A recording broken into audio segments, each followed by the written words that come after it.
aquellas maravillosas revistas, capítulo 81. De V6 y 1.8 litros a 4 en línea y 3 litros. ¡Viva la diferencia! Siento ser pesado, pero es la pura realidad. A comienzos de los años 90, los coches eran muy diferentes unos de otros y con mucha personalidad. Tanto como para que marcas de prestigio como Porsche creara motores de 3 litros con solo 4 cilindros, como era el caso del Porsche 968. Mientras, otras marcas ofrecían deportivos más modestos, en cambio con motor V6, de solo 1.8 litros. Era el caso del Mazda MX-3. Como decía al empezar, ¡viva la diferencia! Bienvenidos a los podcasts de los lunes de Garaje Hermético. Seguro que a los más mayorcitos ese eslogan de ¡viva la diferencia! Les recuerda al R4. Es, por ejemplo, en mi caso, de una publicidad muy popular. Por cierto, que el R4 era y es otro de esos coches con personalidad, allá por los años 70. En mi caso es cuando recuerdo esa publicidad. Los que traemos hoy a este podcast también tienen personalidad, mucha personalidad, y algunos, además, muchos caballos. Vamos con ellos. Pero en el podcast de hoy vamos a empezar hablando de publicidad y vamos a hablar de Porsche dos veces. Primero, esta, a través de su publicidad, porque me parece muy adecuada, aunque encierra, digamos, no sé si una trampa o un truco. Dice así: para algunos, la mayor satisfacción es superarse a sí mismo. ¿Adivinas a qué coche se refiere esta publicidad? En realidad se refiere a toda la gama, pero los coches que aparecen en la foto son, por supuesto, Porsche 911. Un coche que realmente es cierto, no ha dejado de mejorar desde que nació, pero sigue siendo, por decirlo de alguna forma, más de lo mismo. Yo creo que ese es su mayor defecto y al mismo tiempo su mayor encanto. Probé un coche también con personalidad y que se puede decir que fue una revolución, el Renault Espace. Me refiero a la versión 2, y esta cuestión de modelo en concreto era el RXT V6 Injection. La verdad es que el Espace es un coche que fue muy apreciado. En Francia, sobre todo su primera versión, era un coche premium, porque mucha gente de clase media, harto ya de coches que eran siempre un poco más de lo mismo, querían algo diferente. Era un poco, digámoslo así, disruptivo. Luego, poco a poco, se fue ganando el favor de mucha gente. Esta versión en concreto era el tope de gama, que tenía un motor V6 de 170 caballos. Se decía en la prueba, me hace mucha gracia porque esto es muy recurrente, era muy recurrente en los monovolúmenes y ahora en los sub. Se comporta casi tan bien como una berlina. Claro, casi tan bien. Bueno, creo, y siempre lo he dicho, que a mí el concepto monovolumen me parece más inteligente que el concepto sub. Como decía, este modelo con un motor de 2.8, exactamente 2.849 centímetros cúbicos, y nada menos que, he dicho 170, he mentido, son 153 caballos, este motor daba 170 en otros coches, en este se conformaba con 150 porque se quería que fuera un coche con muchos bajos. De hecho, daba el par máximo a 3.500 vueltas, pero es que realmente desde 2.000 vueltas tenía cifras de par muy buenas. Un coche muy amplio, bien acabado, muy inteligente, muy modulable. Un coche que confieso que me gustó y me sigue gustando. En esa época, estamos hablando de mayo del 91, principios de mayo del 91, finales de abril, cuando se hizo. Estoy hablando de cuando se publicó. Cuando hicimos esta comparativa, era finales de abril. Hay comparativas en las que, por algún motivo, te empleas a fondo. Crees que los coches que vas a probar merecen la pena, alquilas un circuito, haces una sesión de fotos especial con 2 fotógrafos, consideras que vale la pena. Y todo eso lo hicimos cuando probamos la gama de los BMW, Serie 5 que se ofrecían en España en ese mayo del 91. Eran 5 coches que iban desde el modesto, bueno, era, digamos, el modelo de entrada de la gama, el 520, con un motor de 6 cilindros, 2 litros, pero 6 cilindros, y que ofrecía 150 caballos.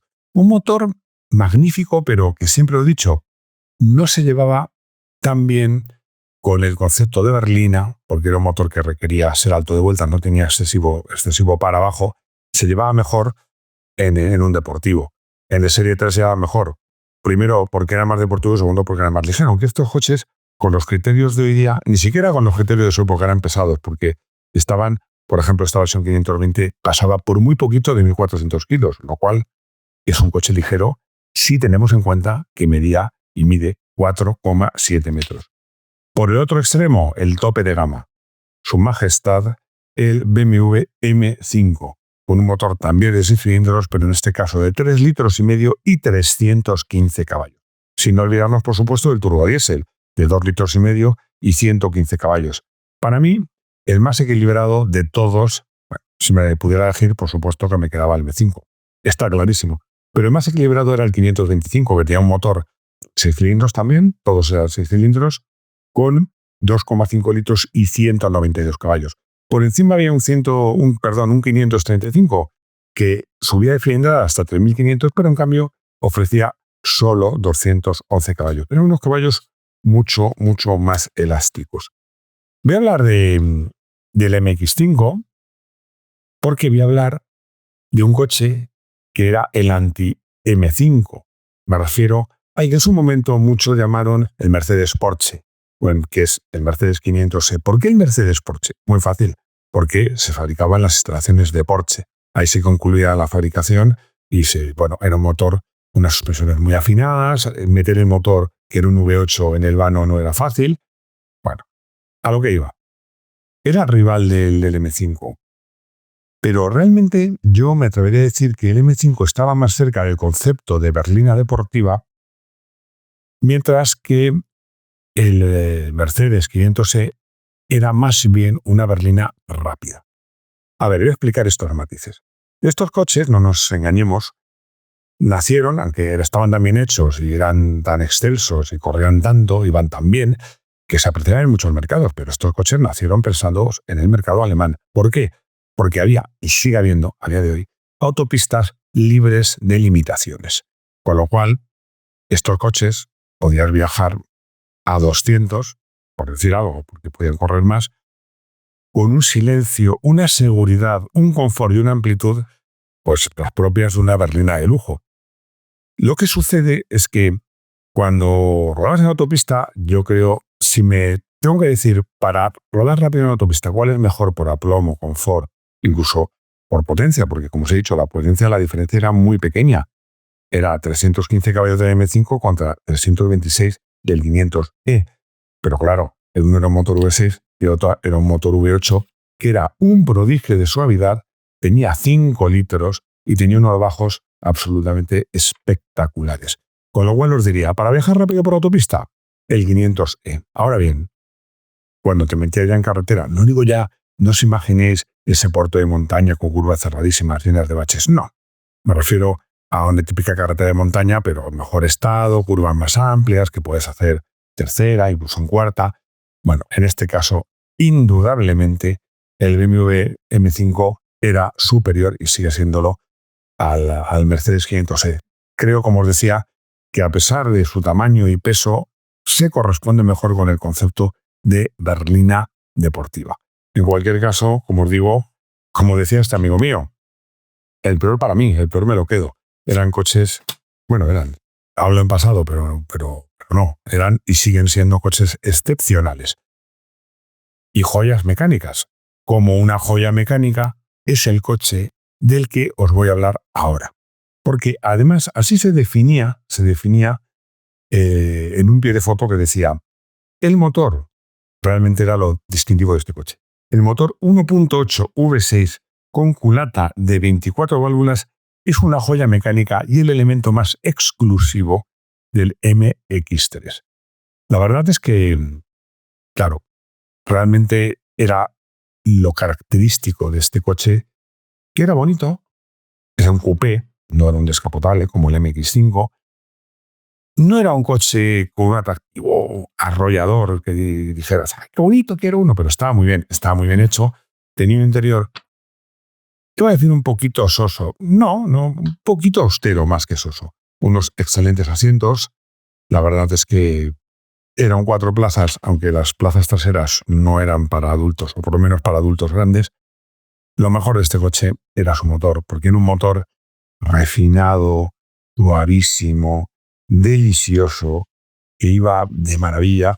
que subía de vueltas como un rayo, tenía la potencia de 136 caballos que tenía el Golf GTI 16 válvulas, pero sinceramente, así entre nosotros, no hay color. Hablamos de un motor de 6 cilindros, V6, por cierto, a 60 grados, de solo 1.8 litros. Y nos pasamos al extremo opuesto. Vamos a hablar de un coche que nació en Porsche un poco de casualidad. Sabéis la historia de que Volkswagen quería hacer un coupé, encargó ese proyecto a Porsche, que diseñó en 1924, que además nació con un motor Volkswagen. Lo que sucede es que Volkswagen se lo planteó y dijo, no, vamos a hacer un deportivo derivado de nuestro Golf y con tracción delantera no lo queremos. Y Porsche dijo, pues es que nos ha quedado fenomenal, así que lo recompro y lo hago yo. Así nació en 1924, que evolucionó para ser más Porsche, más potente, un poco con más cuerpo, a 944 y más tarde a 968, que realmente para mí fue, lo habían por cierto en versión descapotable muy bonita, fue el tope evolutivo de este coche, porque el 968 era mejor en todo. Realmente no tenía muchos cambios estéticos, pero eran muy acertados y tampoco tenía tantos cambios mecánicos. Ahora hablaremos del motor. Pero esos retoques en las suspensiones y en los frenos, en los ajustes, hacían que el coche realmente estuviera un paso, no muy grande, pero sí muy claro respecto al 944. Y luego el motor, que era lo mejor y lo peor. Lo mejor, ¿por qué? Porque eran 4 cilindros que en la versión de calle 3 litros daba 250 caballos y que no vibraba nada porque eran 4 cilindros con pucheros, cada cilindro tenía 750 centímetros cúbicos, pero tenía árboles de equilibrado y el motor iba muy bien y muy suave. Lo peor, ¿por qué no eran 6 cilindros? Estamos hablando de coches con motor de 1.8, los BMW con motor de 2 litros, que sí contaban con el refinamiento y la musicalidad, por cierto, ese sonido tan maravilloso que emiten los 6 cilindros, y te comprabas todo un Porsche mucho más caro, mucho más pintón, un coupé precioso, y al final tenía solo un 4 cilindros. Ya sabéis que yo con este coche tuve la enorme fortuna de disputar el Campeonato de España de Gran Turismo, de GTs, y luego también correr un par de temporadas en el Trofeo Race. Lo conozco a fondo y era un coche muy bien hecho, sólido. Solo digo una cosa. El coche en el que yo corrí, que había sido de la Copa Porsche, que había pertenecido a la escuela de conducción de Miguel Ángel de Castro, tenía un montón de kilómetros y bastantes años de circuito, que es una vida dura, y no daba ningún problema. Era como una roca, el cambio iba fantásticamente, frenaba de maravilla. Bueno, un coche de que guardo un grandísimo recuerdo, salvo cuando tenía que ir a comprar recambios, pastillas o discos de frenos que entonces, pues claro, tenían precio de Porsche. Os voy a hablar de un coche que muchas veces generalmente se olvida, pero además voy a entonar el mea culpa. Es que me olvido incluso yo. Ahora os contaré. Porque con este coche al final he acabado disputando una carrera de 8 horas. Os estoy hablando del Nissan 100 NX. En principio no tiene nada que ver con el MX-3, aunque guarda un cierto parecido. Es un coupé de un tamaño similar. Por dentro yo diría que si comentaba que el MX-3 era austero, este es austero plus. Un poquito más, pero estaba muy, muy, muy, muy bien hecho. Contaba con un motor 2 litros de 143 caballos, que era una maravilla. Yo os diría que por resultado real, práctico, lo pondría un poquito por detrás del mejor motor de este momento, que era el de Opel, el 2 litros 16 válvulas de 150 caballos con catalizador. Pero eso sí, en cuanto a refinamiento y facilidad de subir de vueltas, creo que este coche es mejor. Me gustaba más, por lo menos. Ese es uno de los encantos del motor. El otro era que tenía un techo tipo targa, que hacía que el coche, pues sin llegar a ser descapotable, pudiera disfrutar de un poco de la conducción a cielo abierto. Como os decía, este es un coche que a veces pues lo he olvidado, porque es un coche honesto, un coupé honesto, no era excesivamente caro, estaba muy bien hecho, un coche además que como clásico me parece todo un acierto, pero que tampoco era un coche arrebatador. Luego tuve la oportunidad de disputar con él pues una carrera de 8 horas en el circuito de Alcaraz, gracias a un buen amigo, bien preparado, era un coche ligero, para competición estaba en el entorno de los 800 kilos, el motor ya llegaba a 160 caballos, una estabilidad excelente, además un comportamiento muy noble. Disfruté mucho esa carrera, descubrí ese circuito, pero yo creo que el coche, sinceramente, me ayudó mucho y me lo puso fácil. No siempre hablo de mi consultorio. Yo lo llamo mi porque disfrutaba mucho con esa sección y aprendía mucho. Me llama la atención porque hay preguntas muy raras, otras muy razonables, muy variadas, pero hay algunas preguntas que son como los ojos de Guadiana que aparecen, desaparecen y vuelven a aparecer. Esta es la de hacer un coche descapotable. Pero a ver, cuando digo hacer un coche descapotable no me refiero, no penséis en ir a estudiar que refuerzo, no. Le quito el techo, le corto el techo y ya tengo un descapotable. Ya sabéis que esto no es así. Un coche descapotable, un coche nacido como coche normal, con su techo rígido, techo duro, si le quitas el techo, es como una caja de zapatos que le quitas la tapa, se convierte en un flan.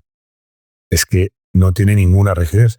No solo eso, es que además acaba arqueándose, llega un momento que no puedes abrir las puertas. Además conozco casos, no es que me lo hayan contado. Y finalmente es que acabas arrastrando el coche por el suelo, porque el suelo del coche acaba siendo una curva en vez de una recta. Me preguntaban, Gaspar, de Barcelona, que él tenía un 600, que lo usaba poco, lo usaba en el pueblo y que había pensado quitarle el techo, pero que suponía que iba a tener problemas con la ITV. Me hacía gracia esto que suponías. Suponías, Gaspar, no lo supongas. O sea, cuando vieran la ITV, debieran llegar con un 600 sin techo, se les van a poner los pelos como escarpia. Yo lo que le comentaba, porque eran otros tiempos, que si lo usaba solo en el pueblo y por caminos o propiedades particulares, le cortara el techo, soldara las puertas, entrar así a la barbara por encima, y que lo que durase, duró, se lo tenía ahí sin usar, pero que se olvidara de tratar de hacer algo más serio y mucho menos de intentar pasarle TV. Él se inspiraba o se animaba porque decía que había un coche, que es cierto, que era el Rani, que era era un 600 hecho de descapotable, pero detrás de este coche había un estudio muy serio, unos refuerzos, en fin. No tenía nada que ver. Llegamos a la sección de Motorsport y bueno, pues en esta sección voy a comenzar hablando de motos. Me dices, de motos, si ya tienes podcast de motos. Ya, pero es que lo que pasó, no fuimos conscientes de lo que se estaba cociendo cuando vimos esta noticia, que estaba en una revista que voy a consultar la portada. Esta ya era de finales de mayo. Hablaba de Carmelo Ezpeleta. Carmelo Ezpeleta empezó, un gran aficionado, un tío listo como pocos. Le conozco, he tenido oportunidad de hablar con él en más de una ocasión. Bueno, no le hemos sido mi amigo, no sé si nos conocieron más, teníamos oportunidad de ser amigos, pero él es una persona que está a otro nivel y extraordinariamente ocupada.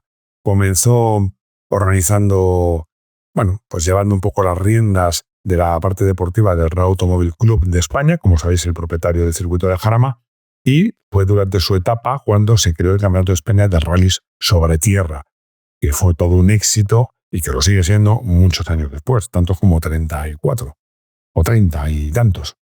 De ahí pasó a trabajar para el RAC de Cataluña. Y de ahí lo fichó una empresa que os va a sonar, Dorna Sport. Dorna Sport, que es como se llamaba entonces, Dorna Motor, perdón. Pues, como sabéis, era la empresa, y sigue siéndolo, aunque a su vez pertenece a un grupo de capital riesgo, que gestionaba los derechos de, entonces no se llamaba MotoGP, se llamaba Campeonato del Mundo de Motociclismo, ahora se llama MotoGP. Bueno, la verdad es que no hace falta que os diga que el trabajazo que ha hecho Carmelo en favor de las motos y que las ha llevado a unos límites, hombre, no voy a decir que está a la altura de la Fórmula 1, tampoco voy a exagerar, pero está más cerca, porque cuando él empezó el Campeonato del Mundo de Motociclismo no estaba tan profesionalizado. Dorna era la dueña de los derechos, no era el promotor. El promotor es cada uno de los circuitos o clubes propietarios. Ha hecho un trabajazo enorme en favor de las motos que yo creo que es muy, muy positivo para la seguridad, aunque siempre se puede hacer más, para el campeonato, para los pilotos, para las marcas y sobre todo para los clientes finales, que podemos decir que somos los espectadores y eventualmente los consumidores de motos. Bueno, como os digo, este nombramiento, en ese momento no éramos conscientes de la importancia que tendría en el futuro para el campeonato. Y acabamos hablando de Fórmula 1. El título de este reportaje sobre el Gran Premio de Mónaco del año 91 decía Príncipe Senna. Yo lo hubiera llamado 4x4, porque esta era la cuarta prueba del Campeonato del Mundo de este año y la cuarta victoria de Ayrton Senna da Silva. Además, por delante de Mansell y Jan Alesi, que no son precisamente mancos. Realmente, todos sabemos, a estas alturas que Senna es brasileño, pero yo siempre digo que su segunda casa era Mónaco. Ahí tuvo unas actuaciones espectaculares, donde hizo esa vuelta de clasificación, donde él dijo que vio a Dios. Ya sabéis que en Mónaco, además, la carrera se disputa más el sábado que el domingo. ¿Por qué? Es muy difícil de adelantar, casi imposible si no pasan cosas raras, como pasó cuando debutó Ayrton en Mónaco con su Toleman. Pero por eso la importancia de los entrenamientos clasificatorios es tan alta, porque si sales primero, muy mal se tienen que dar las cosas para que pierda la carrera. Lo que sucede es que si el que sale primero en Senna, salvo que se rompa el coche, puede dar por seguro que va a ganar, porque si las cosas van bien va a ganar, y si van mal, ya sabéis que Senna siempre, y sobre todo en Mónaco, cuanto peor mejor, también va a ganar. Así que yo imagino que ya el sábado todos sus rivales tenían claro quién iba a ganar esa carrera.